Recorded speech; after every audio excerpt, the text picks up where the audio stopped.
Yes, Marcus Baskerville, head brewer and co-owner of Weathered Souls Brewing Company in San Antonio, Texas. And do you guys have a full service pub, or is it just selling beer out of a tap room? Yeah, so we have a tap room food as well. We have one of the top barbecue spots in the city, South Barbecue, that's serving barbecue out of the kitchen. And then as far as the tap room, we did tap room sales, and then we also did distribution through Silver Eagle, and then self-distribution outside of San Antonio. And what size brew house are we looking at? So I have a 20-barrel, 3-vessel system. And you guys, And we have yep. I have two 20s, 440s, two 40-barrel lager tanks, two 7-barrel stout tanks, a couple 2-barrel bright tanks, and then we're about to get two more 10-barrel tanks for some small batch.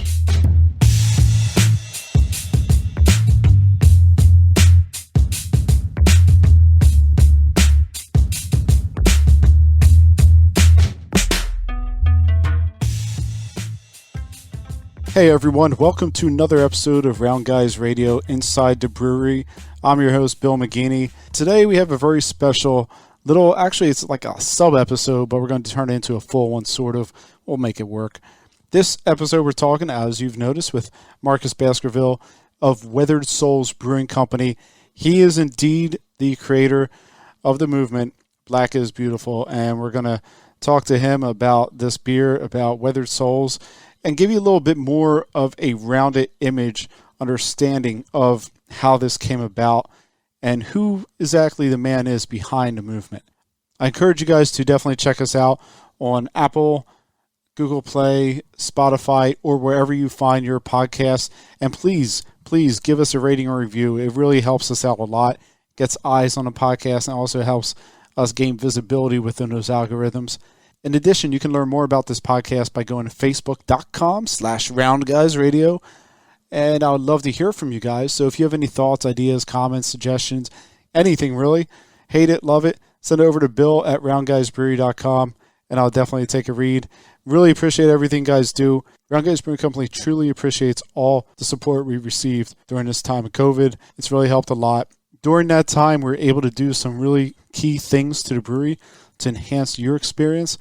We now have a full kitchen, full grill, so we can cook up some burgers, little flatbreads, and we can do veggie options, and we have fries, and we got all the good stuff, wings. So check that out. You can actually purchase anything you want online, or you can come into the shop itself, roundguysbrewery.com. You can find a purchasing link on there. In addition, you can learn more about this beer, the movement behind the beer. There's actually a poem from D.D. Lofton that starts out, and I think it really sets the tone for what we're trying to accomplish with Black is Beautiful in Lansdale. I really think this sets the tone. So check it out at roundguysbrewery.com/blackisbeautiful. On that site, you can order both the beer and you can provide additional donation, or you can just, if you don't want to buy the beer, you can just shoot over a donation directly to the Ambler chapter of the NAACP. Real simple. Can't finish this intro without mentioning the support and the partnership we have, as this is a collaboration beer with Well Crafted Brewing Company right across the street. Awesome dudes. Check out their beer. We received generous support, and we're very thankful for the support we received from BSG Brewing, from Zuckerman Honigman, from Horizon Label LLC, and from Deer Creek Malt. Lastly, I just want to mention that I'm excited that an old co-host of mine, Steve William Johnson, is going to be back, actually building his own show, The Tonal Shift, so look out for that. It should appear on Round Guys Radio. It should appear on facebook.com/roundguys or facebook.com/roundguysradio. And also we have Taco Night in Lansdale. Former Glenside Ale House chef Phil Deaver, as he shows you and guides you down the path of making awesome tacos. Recipes are on roundguysbrewery.com/articles, so you can make them at home. We have a partnership with the Headway Art Collective that you'll be seeing those guys actually painting on that show on Tuesday nights, 7 p.m. on Facebook. Really cool stuff. A lot of things going on. Without further ado, let's just jump into this episode and learn about the man, the mystery, and soon to be the legend, Marcus Baskerville.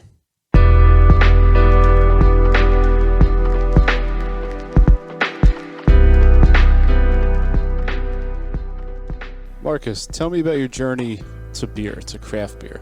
Yeah, I got introduced to it through my brother and one of my older cousins. We also had a cousin that grew up in the Bay Area. He was actually one of the original members of the Brewing Network. Let's see, first beer probably was a Sierra Nevada Pale Ale. Used to drink a lot of BJ's Red Ale. Used to drink a lot of Pyramid Hefeweizen when they used to have a local brewery within Sacramento. From there, kind of gradually grew the palate.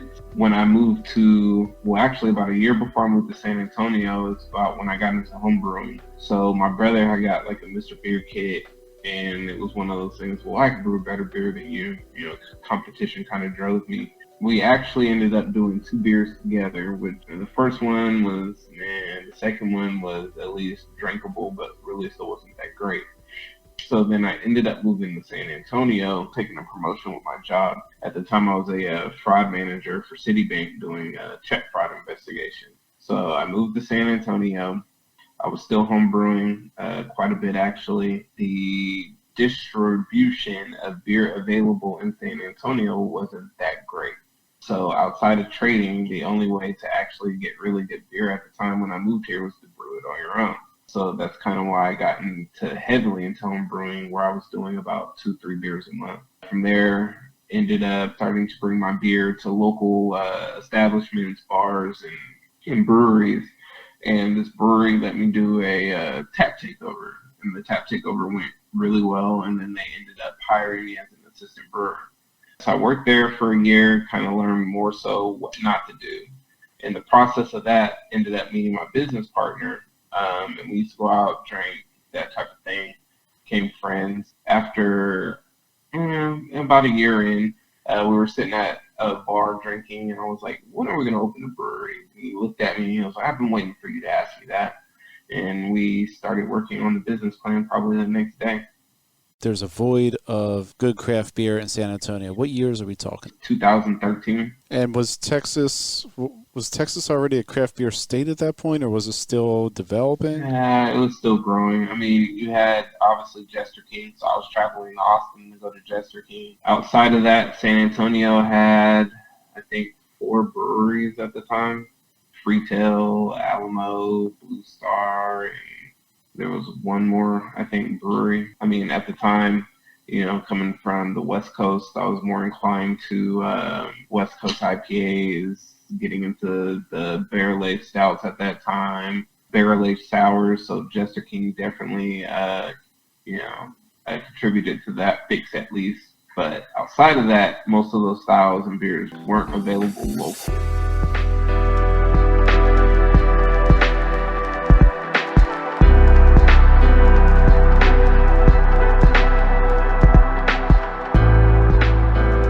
Life is looking good. You guys are brewing up some phenomenal beer, and more importantly, you have some tasty barbecue, which I'm sure really brings in a lot of people.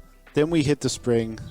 We get a double whammy, right? We have the coronavirus out there, and I don't know how it was necessarily handled in Texas. Up here in the Northeast, everything went on lockdown, right? We couldn't really go outside and go to any establishments. Similarly, around that time, while people had no distractions, and they started waking up and seeing some of these issues that I think normally would be thrown under a rug, this police brutality issue, and we had this lady up in New York with a birder. You had certain overt racist actions that, for the first time, for whatever reason, white America is saying, "Hey, that's not right." They're listening. They're listening to people who are advocating for change. When those events happen, what was your feeling immediately off the bat as you saw this cascade of events? What was that feeling you had?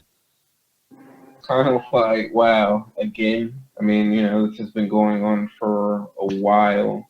So obviously, you know, some anger ensues, especially looking at some of the experiences that you have as a young adult.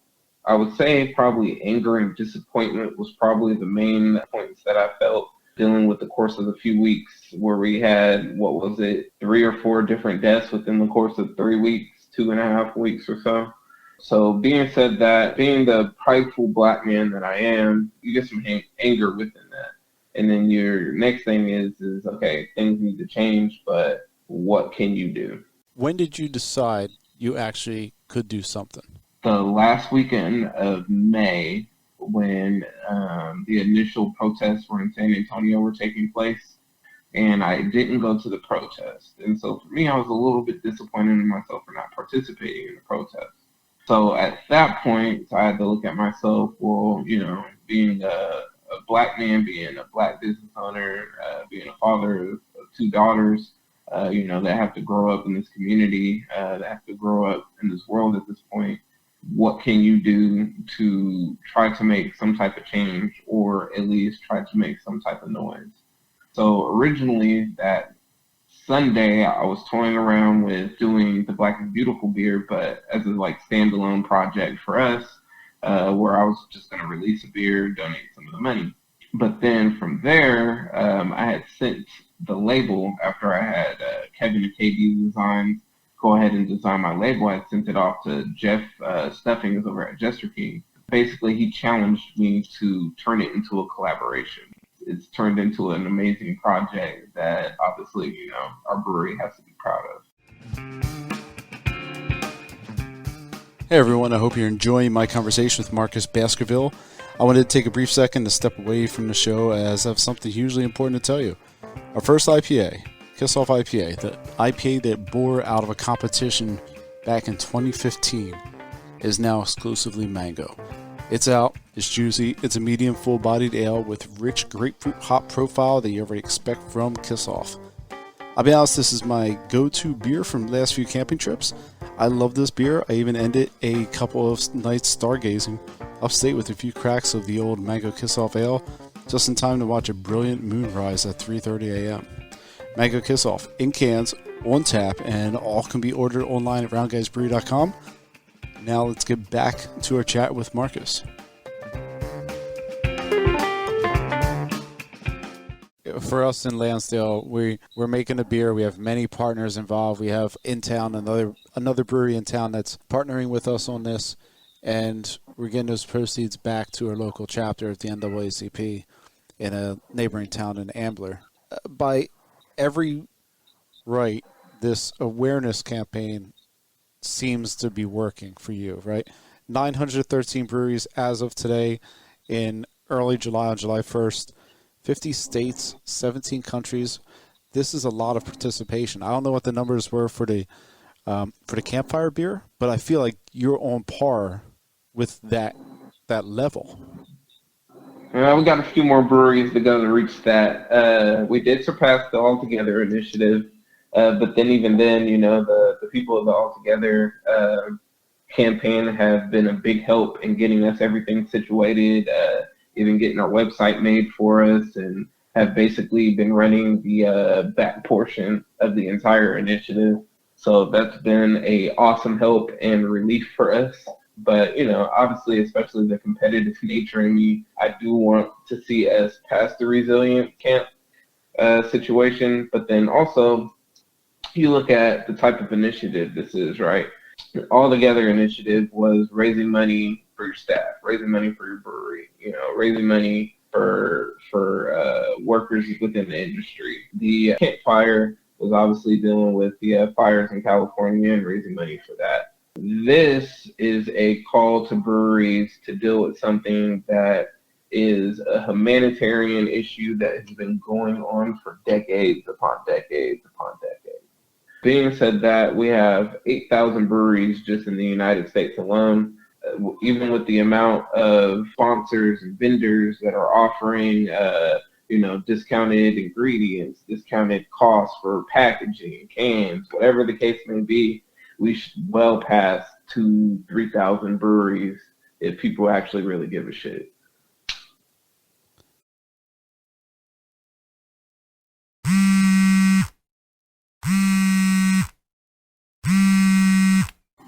This is Marcus. Hey Marcus, how you doing? I'm doing well, and yourself? Doing good, man. Doing good. You started a movement, dude. Yeah, a little bit, right?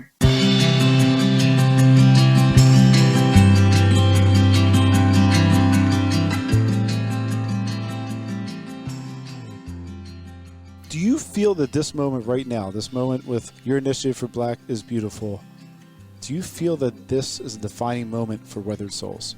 It is becoming that. Definitely. I mean, that obviously wasn't planned when the initial initiative was kicked off, because I look at this, and I've said this in other podcasts and interviews, that this initiative isn't about us, right? So, okay, yeah, I came up with the recipe and we kicked off the initiative, but it's grown past 900 breweries in 17 countries. I think it's actually 19 countries now, looking at the list today. Being said that, it's not about me at this point. It's not about the brewery. It's about the message and, getting these breweries to participate within their communities and start dialogue and conversation and communication with people that they normally wouldn't. Implementing programs into their breweries to hire more people of color, to hire other demographics. Breweries that don't have equality training, implement equality training within it. Those are all the important steps of what this initiative is about. As far as the defining moment has been, I guess it's more so like situations like this where we're having conversation. I have a few symposiums and conversations where it's almost become consultant work. There's some perks that have obviously come out of the initiative.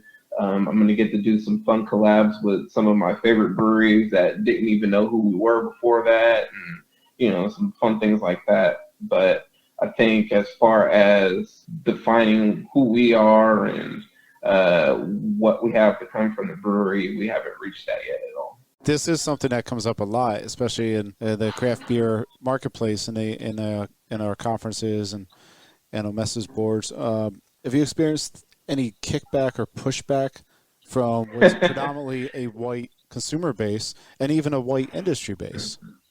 So us personally, not really. We've received a couple messages, obviously, of the bull people of the All Lives Matter, and we're not going to support your brewery anymore. Well, it's fine. We don't want you to support us if that's how you feel anyway. But I have seen a lot of the conversations dealing with other breweries. Some breweries that are in Southern California have got a lot of clapback depending on their customer base.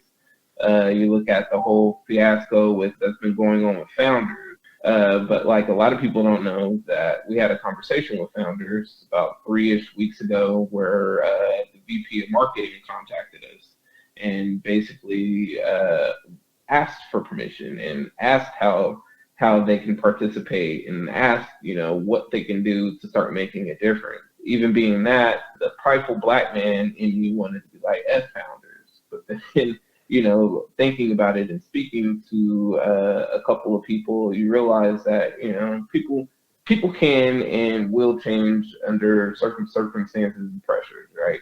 So you look at the situation and it's like you don't want to push anybody out. You don't want to deny anybody because, at the end of the day, you start pushing all your allies out, then you're not going to end up with any. So even dealing with the whole founder situation, there were certain stipulations for them to be involved. They can't make any other profits from the beer.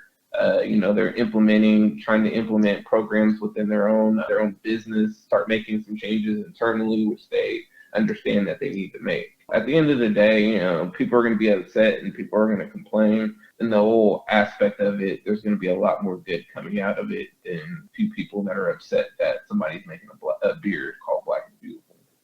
And most of those people that are upset don't understand what the actual message is. You get that, well, when are you going to come out with a white is beautiful beer or whatever the case may be? And it's like you're missing the entire point of what this is about. I feel, and this is me talking as a brewery owner and as someone who's seen a brewery grow and see how the community you build, you crop essentially in your community, and then how you help out that town you live in. Those people who are the ones who are going to come after you aren't fans of you anyway. They're not the ones that really care about you. They're not the ones that care about being part of your business or being a customer there. They're not the ones who wear your business with pride. They never were. If you're pissing them off, that's good because it's making them think. Exactly. All right, Marcus, I held you for 6 minutes longer than I told you, but I really appreciate it, man. Thank you for chatting with me tonight, and I hope you still get to see the kids before they permanently fall asleep. No, thank you for having me. Yeah, we're going to go play Legos right here. Oh, that sounds like a great thing to do. All right. Marcus, thank you once more. All right, cheers, sir. You have a good evening.